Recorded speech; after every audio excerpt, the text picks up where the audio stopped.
Sometimes I think that the people in this institution and in the White House are really losing contact and not knowing what's going on with the American people.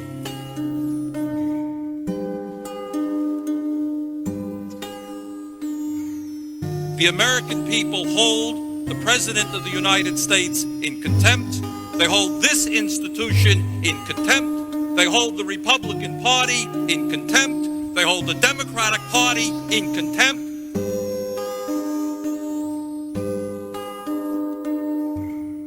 Given all of the crises facing this country, it's about time that there was some bold leadership here and that this institution made some hard choices. We are spending $270 billion a year on the military, but we don't have a major enemy. I know it hurts your feelings. I know you're upset about it. I know you're hoping and praying that maybe we'll have another war. Maybe somebody will rise up. But it ain't happening.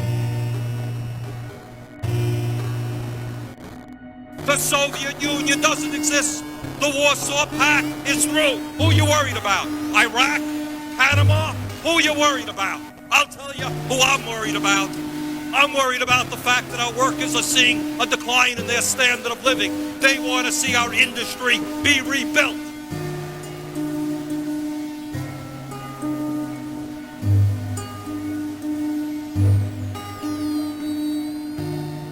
They want a Head Start program. They want their kids to be able to go to college.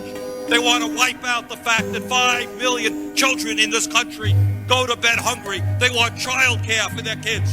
They want decent education. Let's have the guts to give some leadership to this country. The Cold War's over. Let's reinvest in America. Let's support this amendment.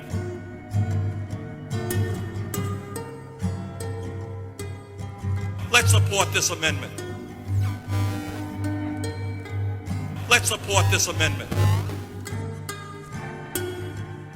We are spending $270 billion a year on the military, but we don't have a major enemy.